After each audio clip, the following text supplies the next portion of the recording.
on these random things, I sometimes just have random pictures on them. So this is a random picture. I'll type in random images and then I'll pick one to put on here. But the topics aren't really random. What does random mean?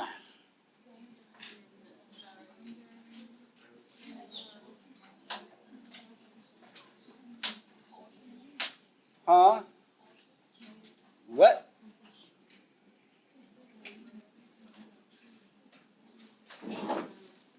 What does random mean?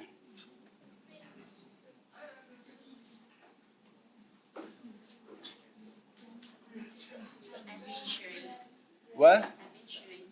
Arbitrary? Kinda. We'll talk more about that in a second. What does inflammable mean? Inflammable. What does inflammable mean? Huh? Easy to angry. Easy to angry? Easy to burn? Okay, what does flammable mean? Not easy to burn. No. We'll talk about those. Random can mean unpredictable, assorted, undistinguished, or items that appear in no particular order. And of course, these random PowerPoints I have, they're not really random. I picked different subjects to throw in there that students were interested in, but I couldn't fill up a whole hour talking about. But the pictures I sometimes throw in are kind of random. Flammable means something that can easily catch fire. Inflammable means something that can easily catch fire. They mean the same thing.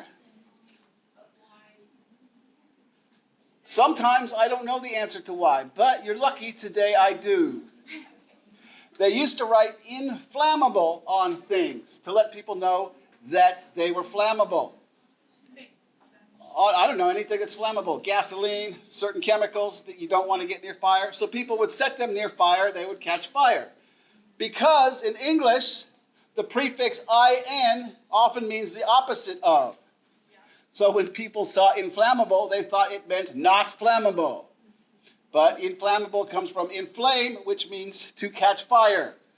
So inflammable was actually a word before flammable was.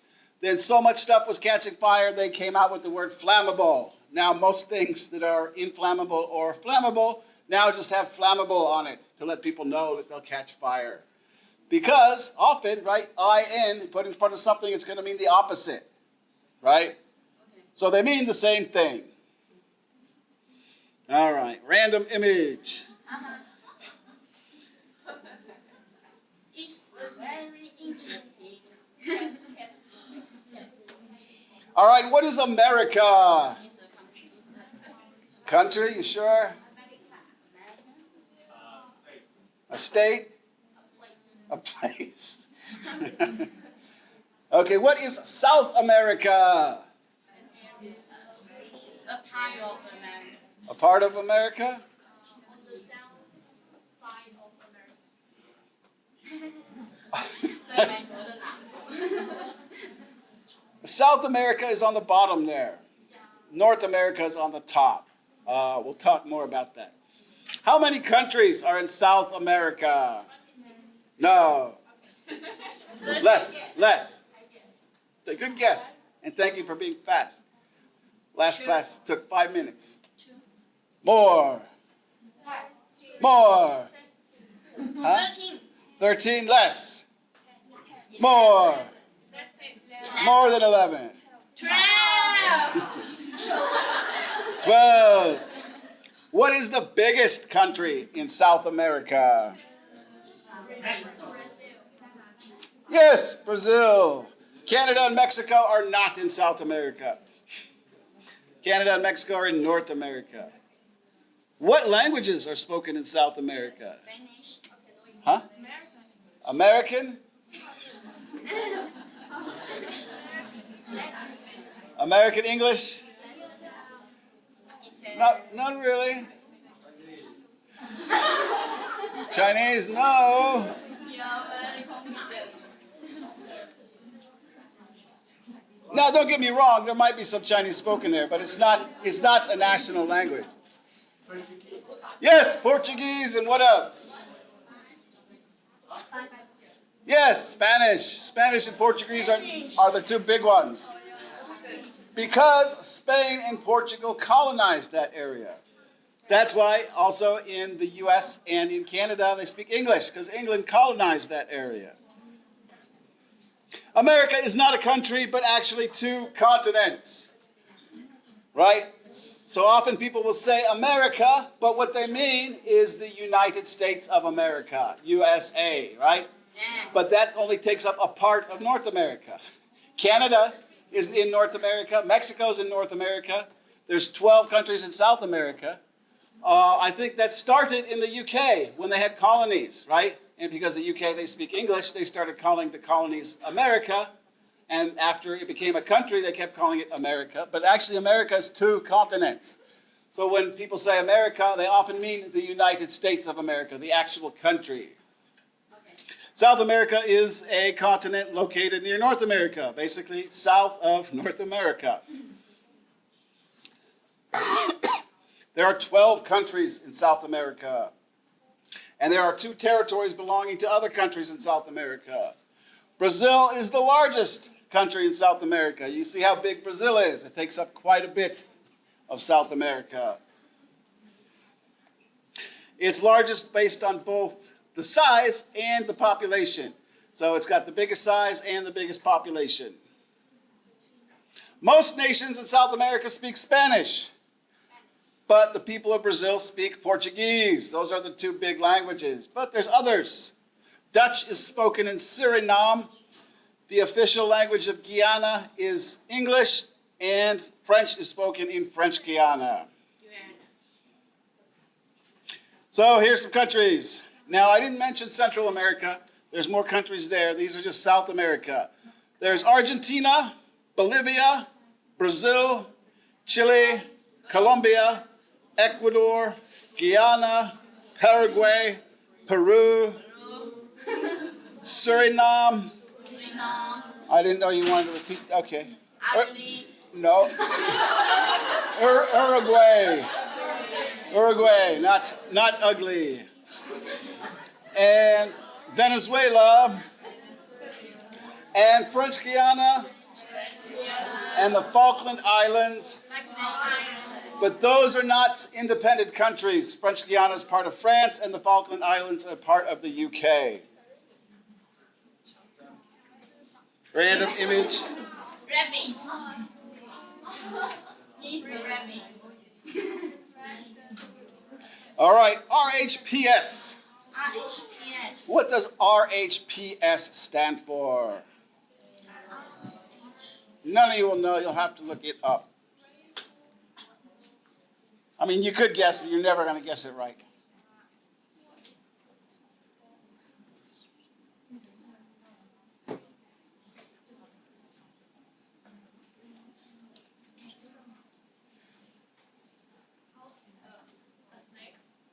A snack? No.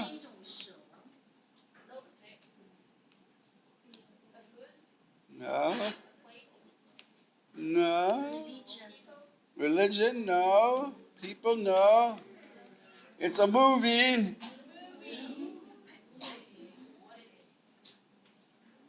Last class, someone was able to find it, and she was able to look it up. RHPS.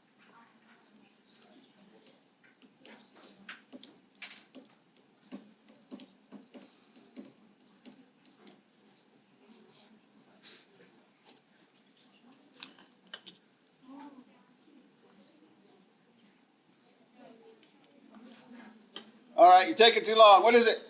Rocky Horror Picture Show. Yeah, Rocky Horror Picture Show. And what is an audio vibratory physiomolecular transport device? Guess. What is an audio vibratory physiomolecular transport device? I said guess.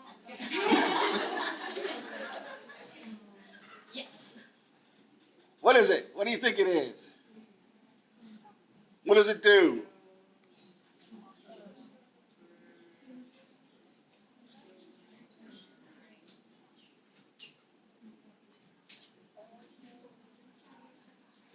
What do you can't look it up. It's not real. Just what do you think it is?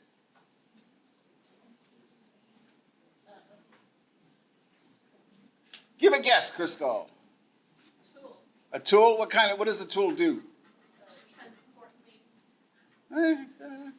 Kind of. RHPS stands for the Rocky Horror Picture Show. Back when I used to teach in training schools, I would always do Halloween, and every Halloween we had a Rocky Horror Picture Show theme. An audio vibratory physiomolecular transport device does not really exist, but we can break down the words to discover the meaning, yeah? Yeah? All right, so what does audio mean? Audio. Yeah, sound. Vibratory. Actually, I would say vibratory, but the way they pronounce it in the movie is vibratory, audio vibratory. What does that mean?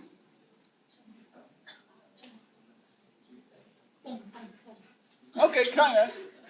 Right, something, usually like powerful machines, right? They vibrate when they're on, when they're working. They move. Physio. Physio.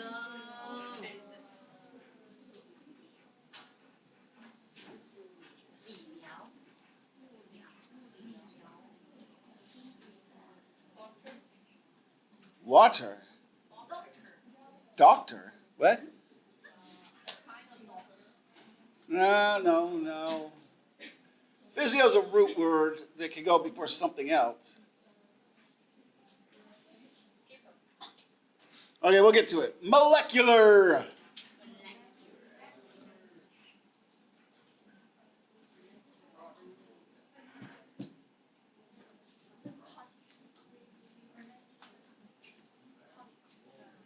Particle, okay, good enough. Transport.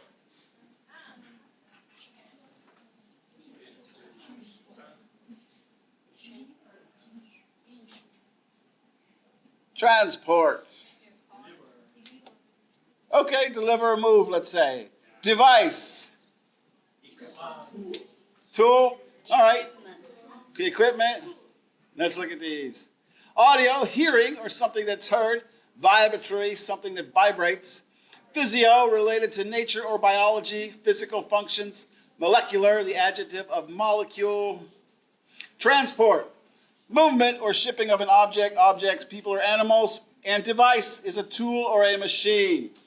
Basically, it's a machine that can move someone through space and time. It's not real, it's just in the movie. We're still talking about the movie, I just like that word to break it down. According to the character, Dr. Everett Scott, it's a device capable of breaking down solid matter and then projecting it through space and who knows, perhaps even time itself. So it's a time machine. All right. That's a very weird movie. It's a musical. It's very strange. If you like strange movies, check out the Rocky Horror Picture Show. All right, some random trivia. Who wrote The Raven?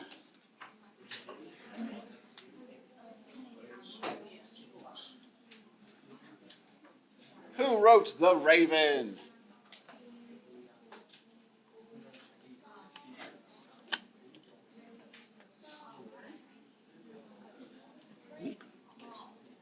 Who wrote The Raven? This is very easy to look up.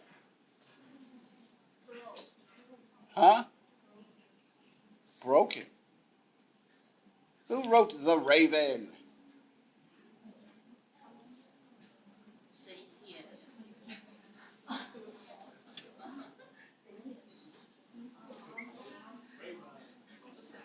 Who wrote it?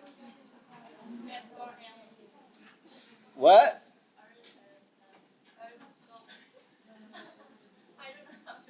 Try. Let's try. Try to say it.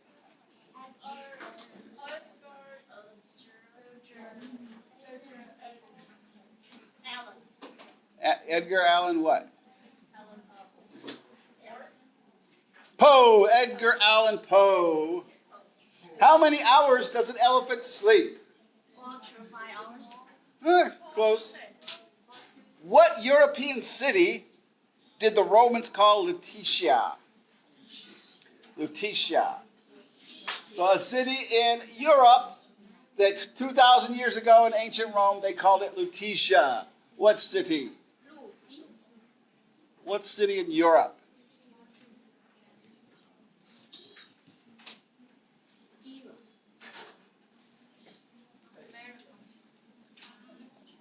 What? Rome? No. One more guess. Paris. Paris? Yeah. Paris. And can lions and tigers mate?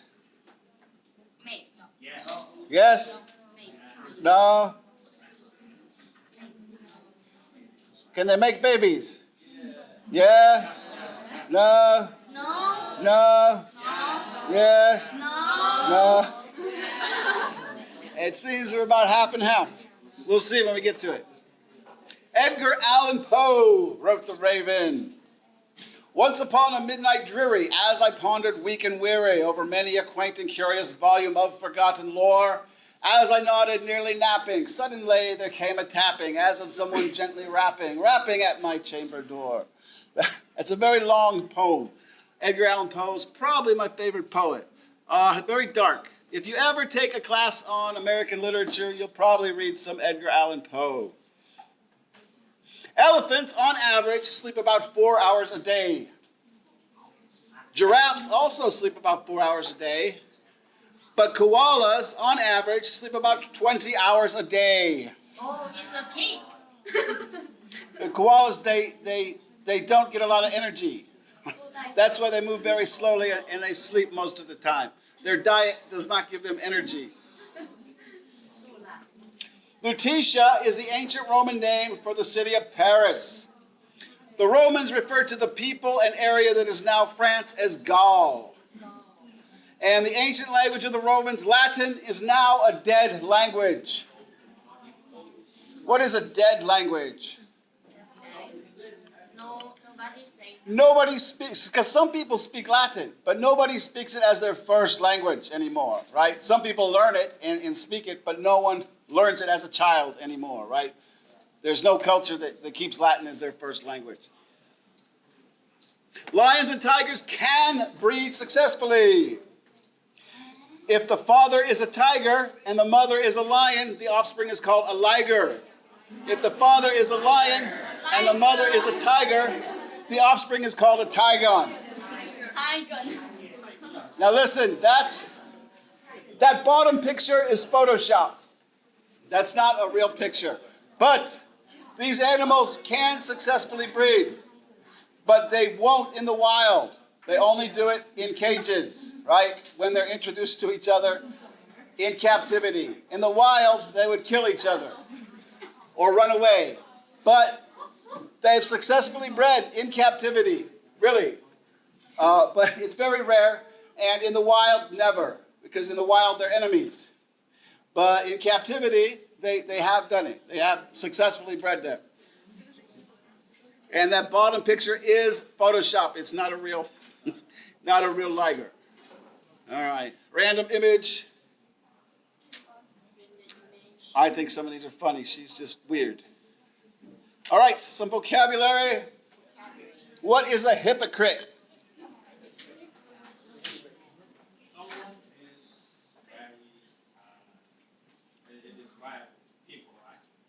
Yeah. Which? Oh. Which? Liar? Not exactly liar. I mean, kinda. It could be a liar.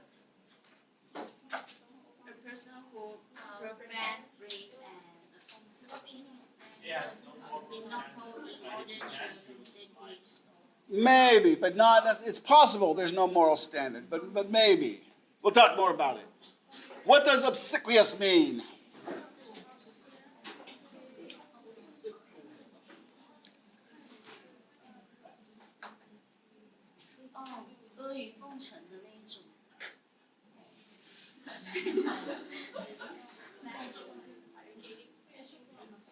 Obsequious. Attempting to win favor from impartial people by flattery.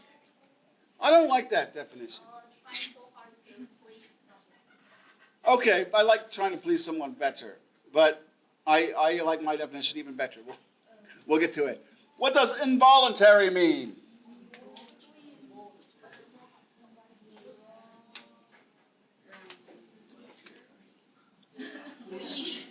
Huh? Involuntary. Not subject to control of the will. Okay, yeah. I like Candy's definition. We'll talk more about that. What does sacrilegious mean?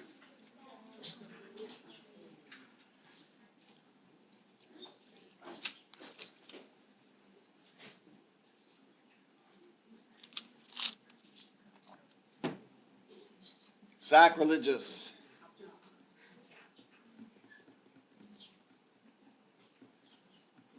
What does sacrilegious mean? Huh? What? I can't. What? Holy? No. Not holy. Sacrilegious. Religious. Religious. No. What? Huh? Yeah, okay, that's closer, but not exactly. Huh? What? All right, we'll get to it. One more. What does clandestine mean? Yeah, pretty much. Hypocrite is a person given to hypocrisy, one pretending to have morals that he or she doesn't have, or one that tells people how to behave when he or she doesn't behave that way. So example, Jason is always smoking cigarettes, yet he tells me not to smoke. What a hypocrite, right? If you preach one thing but then do the opposite, then you're a hypocrite. But there would be a reason for someone who smokes to tell other people not to smoke, right? But technically, that person's still a hypocrite. Obsequious means subservient, fawning, giving complete compliance to the wishes of another. So, example, the cult members were all obsequious, doing anything their leader required. So basically, acting very subservient or slave-like. Involuntary means the opposite of voluntary. We talked about adding in to the front of words earlier, right? Done other than in accordance with the will of the person doing it. Example, I had to do the involuntary task of cleaning the office today because my boss ordered me to, right? So doing something without volunteering to do it. Also, you see involuntary muscles, right? Right now, I'm using my voluntary muscles, right? I'm choosing to do this. But other muscles like your heart beating, you don't choose it. It just works without you telling it to, right? Sacrilegious means going against one's religion, doing something that one's religion dictates as wrong. Example, murder is probably the most sacrilegious thing you can do. And of course, what is sacrilegious to a religion depends on the religion. Different religions have different beliefs and different things that they think are sacrilegious. Clandestine is an adjective that describes things that are secret or hidden without knowledge of most. We had to keep our meetings clandestine so that others would not find out what we were planning. So basically, clandestine is just a synonym for secret. Random image. I think this is funny. 100% of men didn't notice King Kong is on the picture. Why? 100% of men didn't notice King Kong is on the picture. Why?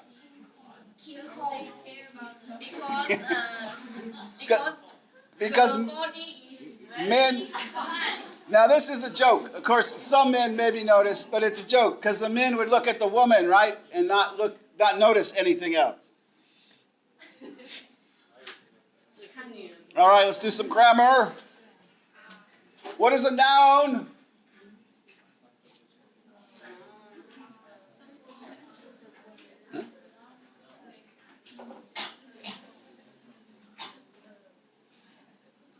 is a noun?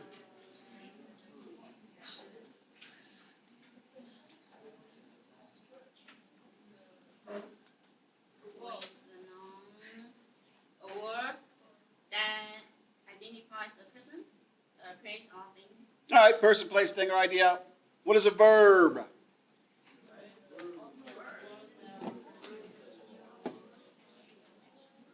What's that?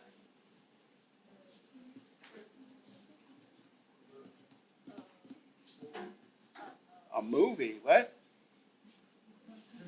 Expresses an action. Yeah, we'll just say it's an action. What is a gerund?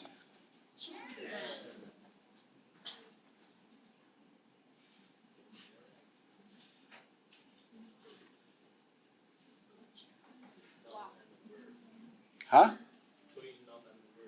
Kinda.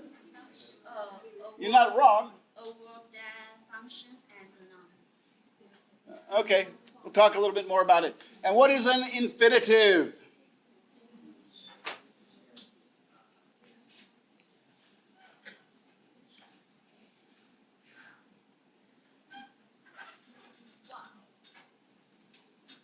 What's an infinitive?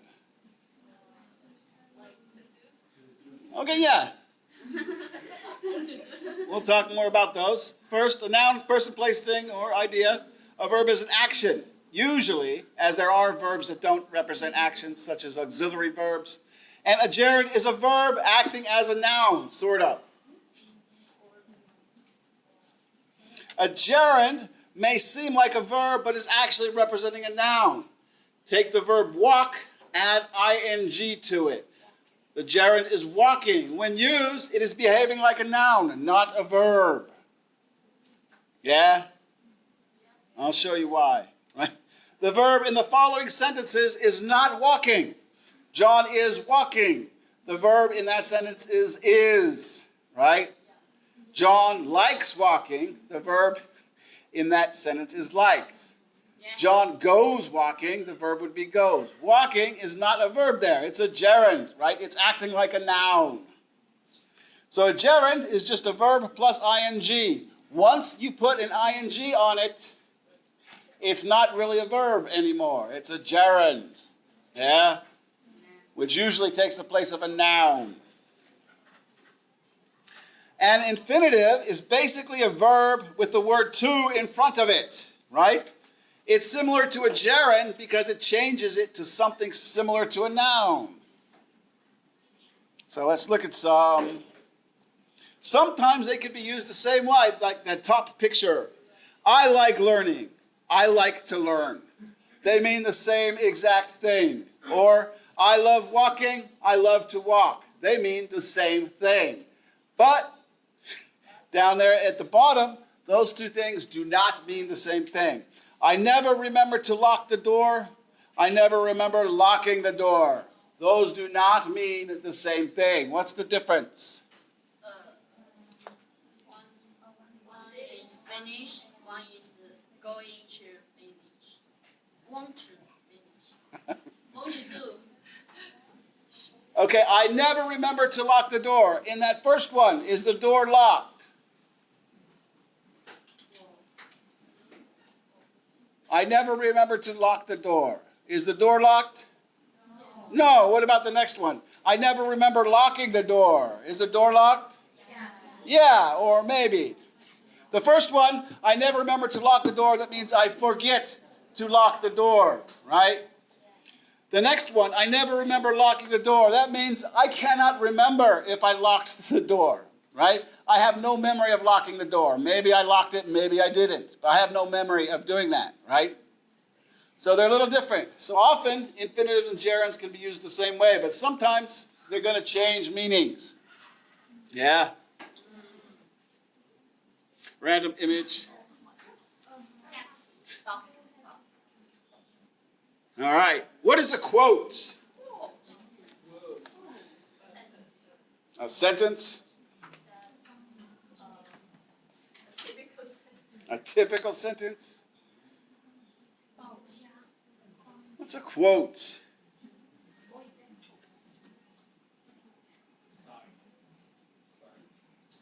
Huh?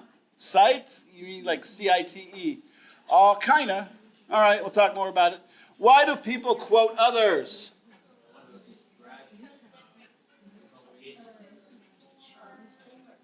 Want to get more benefit. Benefit. Profit. Profit.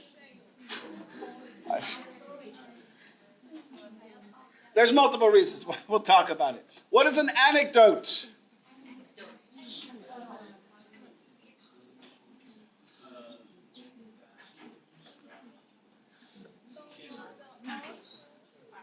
Huh?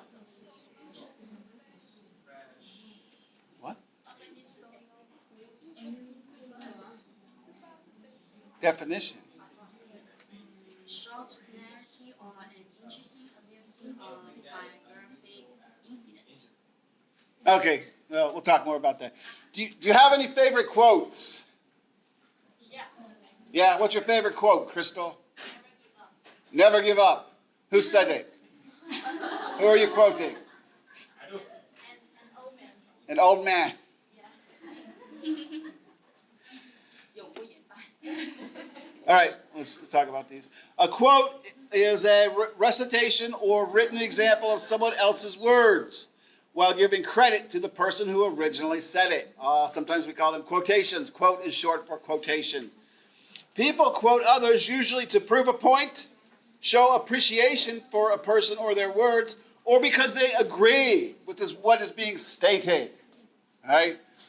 So sometimes you might quote someone you admire or like because you like that person, or sometimes you might quote someone you don't like, but you agree with the words they said there. To me, to quote people, quoting the actual meaning of the words, to me is more important than the person.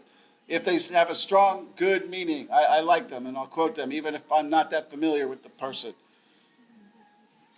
An anecdote is a brief story told about a person with a truth to be learned, often about the character in the story who can be famous or not. It's basically a story with a point to it. So it doesn't always have to be true. Often we think anecdotes might be true, but there's a reason. They tell you this story, there's a reason, like a theme to this story, a reason they're telling you that story. All right, let's look at some quotes.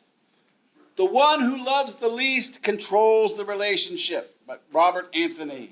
What does that mean? The one who loves the least controls the relationship. What does least mean? What is this mean? Huh? Okay, minimum, less, right? Less, 就谁爱最 right? 少。 I don't like her. I like her less. I like her the least, the most minimum, right? Least. So the one who loves the least controls the relationship. What's that mean?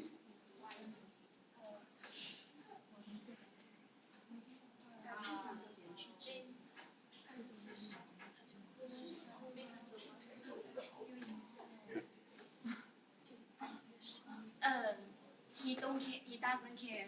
He doesn't care. So he has more control because he doesn't care as much, right? The other person has more to lose, right? He or she loves more, so they have more to lose, right? Therefore, they have less control in the relationship because the other person's going to more likely be in more control. I strongly agree with that. Now, it doesn't mean the person who loves the least doesn't love the other person. It just means they love them less than that person loves them. Then they have more control in the relationship, right? All right, it's easier to prevent bad habits than to break them. By Benjamin Franklin. It's easier to prevent bad habits than to break them. What does that mean?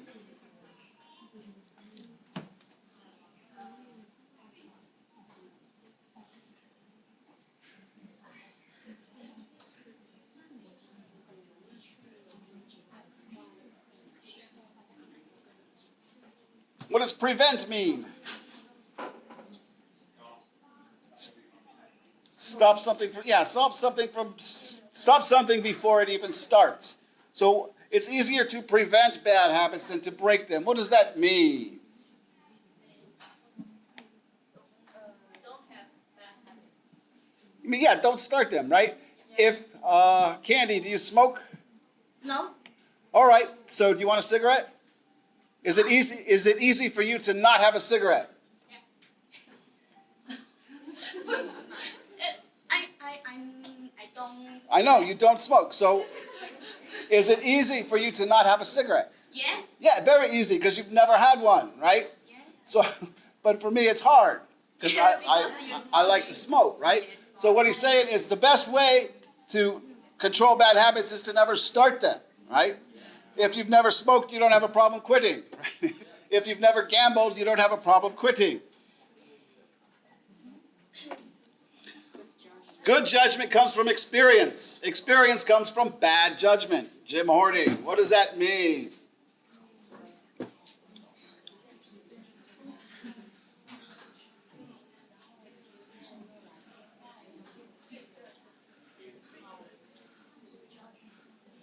Good judgment comes from experience. Experience comes from bad judgment.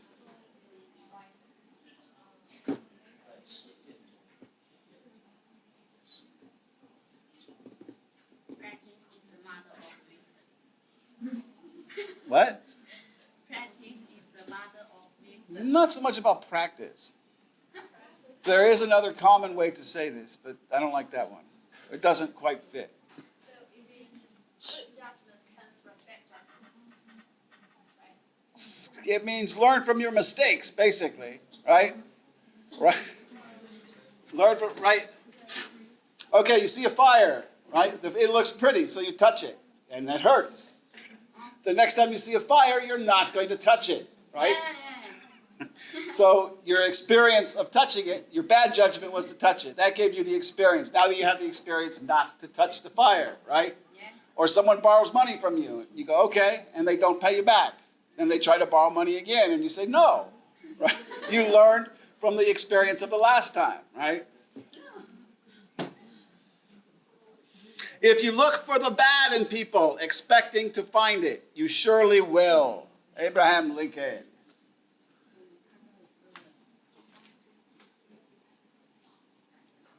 If you look for the bad in people, expecting to find it, you surely will.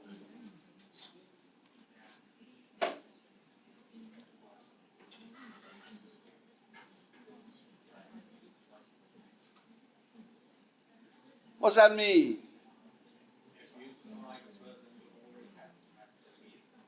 Yeah, it means, well, first of all, it means don't look for the bad in people. No one's perfect. If you're trying really hard to find something bad about someone, you will. Right? But why would you do that? Right? Why don't you look for the good in people? You could also find that, right? So it's about attitude and expectations. It's about trying to find something bad in people. Yes, if you try very hard, you can find something bad about everyone, right? I like this one. Oh, what tangled webs we weave when first we practice to deceive. So Sir Walter Scott. What's this? What's that mean?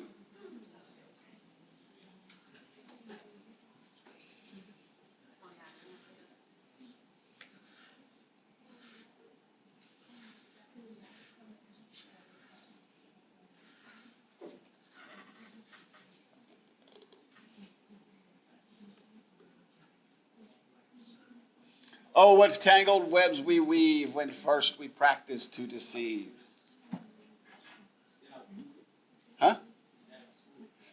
There's probably more than one movie. This is an older quote. A lot of people attribute this to Shakespeare, but it wasn't Shakespeare. But what does this quote mean?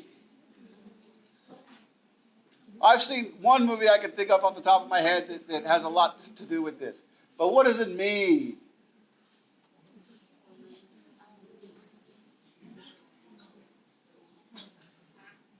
What does tangled mean?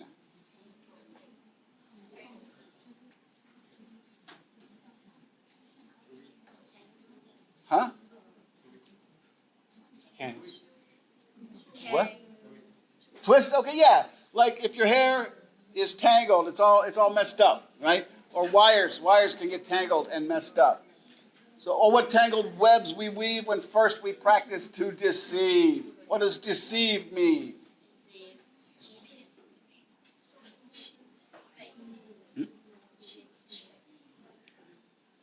Cheat? Cheat or lie? So basically they're saying, don't lie. Why should you not lie?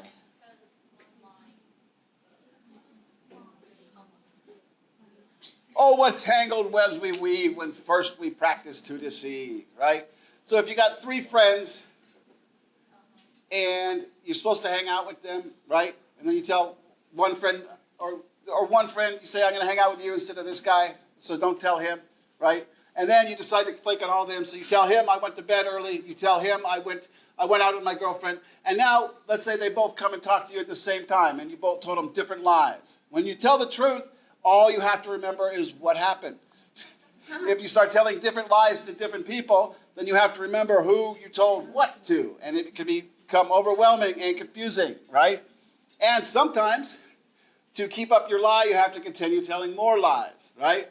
But if you tell the truth, all you have to remember is the truth. If you tell lies, you have to remember who you lied, what lie you told them, if you told that lie to someone else, or if you told other people different lie. It's confusing, right? So it's easier just to tell the truth. And to be or not to be, that is the question. That's from Shakespeare. There's no, Just alive or to die? yeah, there's no meaning to this one like the others. This one just means, it's Hamlet, it's from Hamlet. Hamlet's going through a rough time. He's saying, is it better to be alive or to be dead, basically? To be or not to be? Random image. I think that's funny. The people who were painting the road were too lazy to move the tree, so they just painted around it like that. Weapons. I had a student in Wuhan who wanted to talk about guns, so I made this section for him. What is a weapon?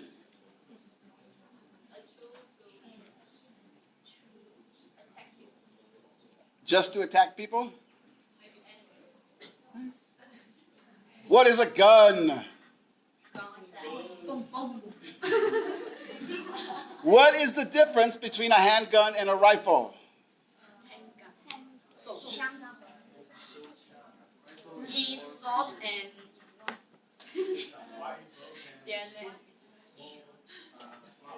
All right. What does caliber mean?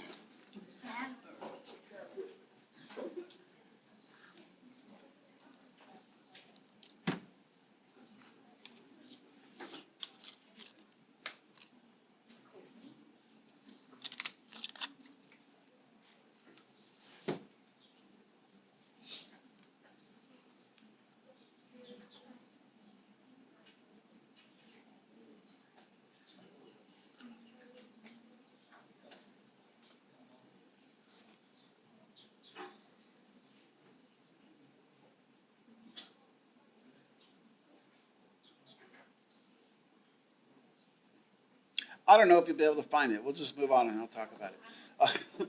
A weapon is a device used to cause harm or damage to living things, structures, and machines. People have been using weapons long before they have been recording their own history. So people have been using weapons before they learned to read and write. People have been using weapons a long time. A weapon can be considered a tool.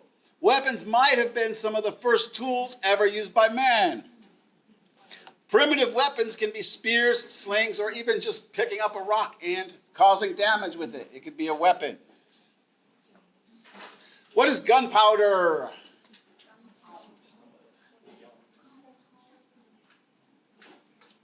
Boom.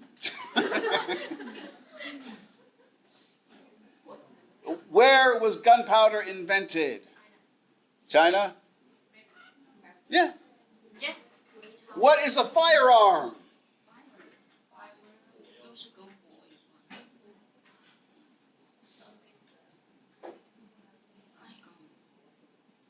What's a firearm?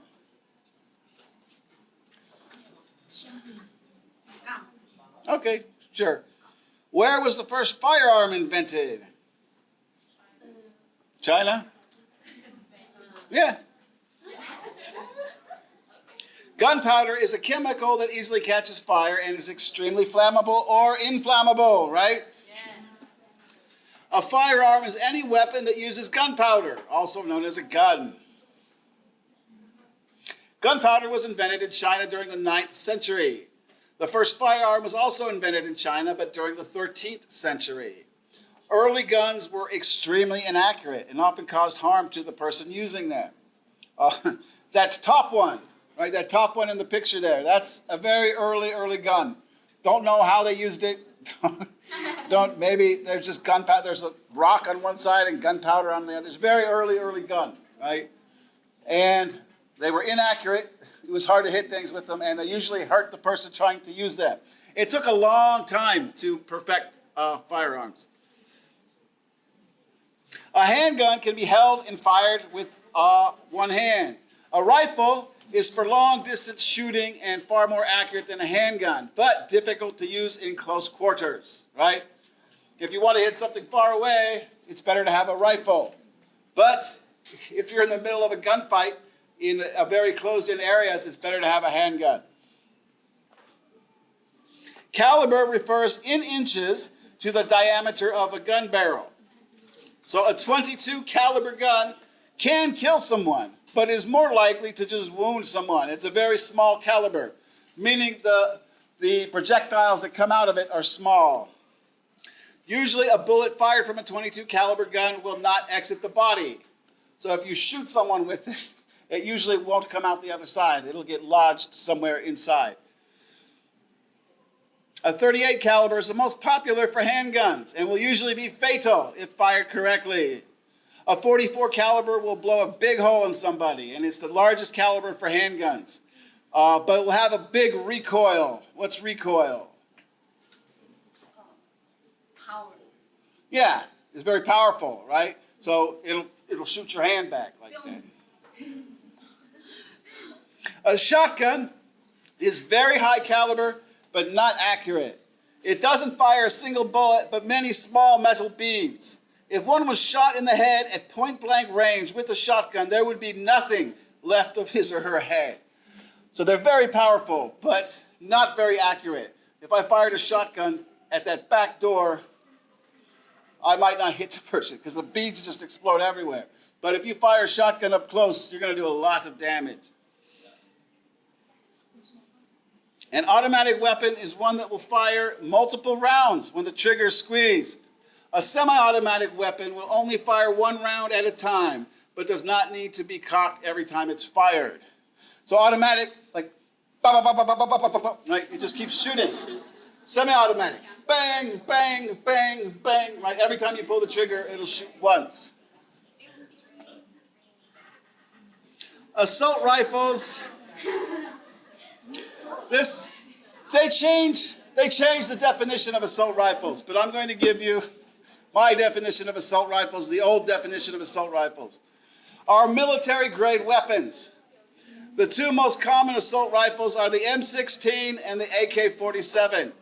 Assault rifles are automatic weapons and usually illegal for civilians, right? So in the US, a country that you're allowed to own guns, you're still not allowed to have an M16 or an AK-47. The AK-47 was designed in Russia and is the standard weapon for soldiers in many countries. It is fully automatic, higher caliber than an M16, but not very accurate. The M16 was designed in the US, and many soldiers are assigned this weapon in many countries. The M16 can be used in automatic and semi-automatic mode. It's much more accurate than an AK-47, but it's not as powerful as an AK-47. So if given a choice, I would choose an M16. Jason, that's me, can hit a target over 300 yards away with an M16. I was in the Army, and I was a really good shot. So I could hit about 300 meters away, I could hit you. If I had an M16, not a handgun or a shotgun.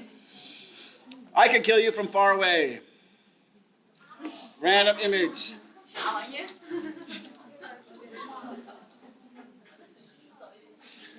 All right. What did you learn today? Gun. You learned to be or not to be? Okay, I think this picture's funny, right?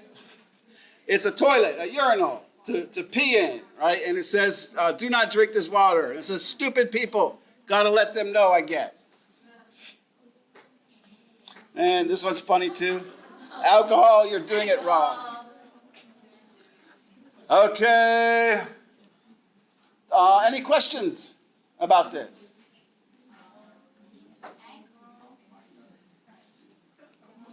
Any questions? No? Yeah?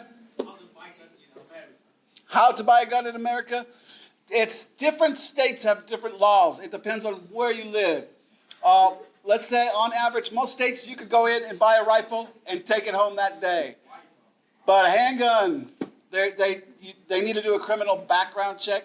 So you have to fill out paperwork and then they send it away and maybe you need to wait 3 weeks.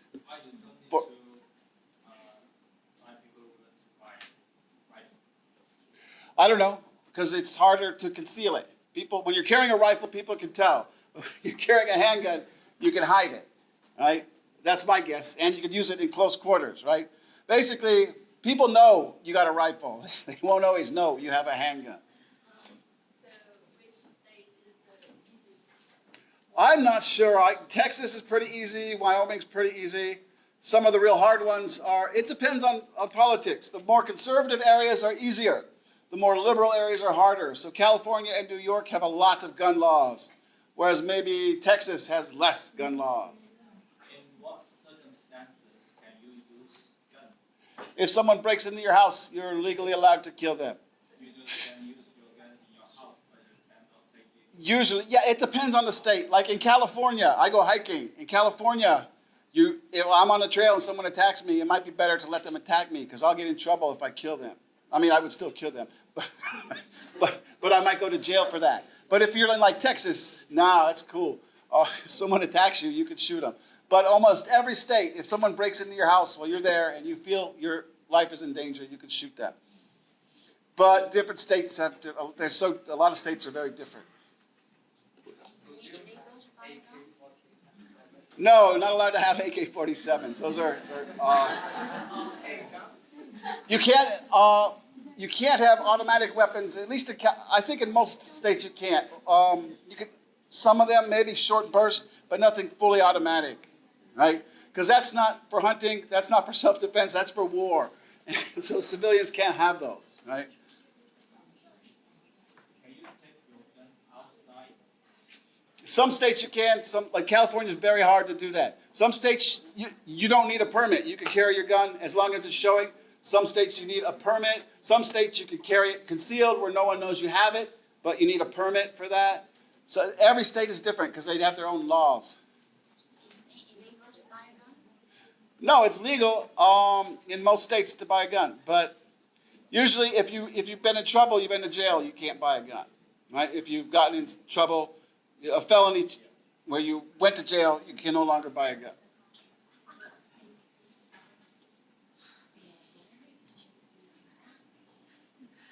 All right, any more questions?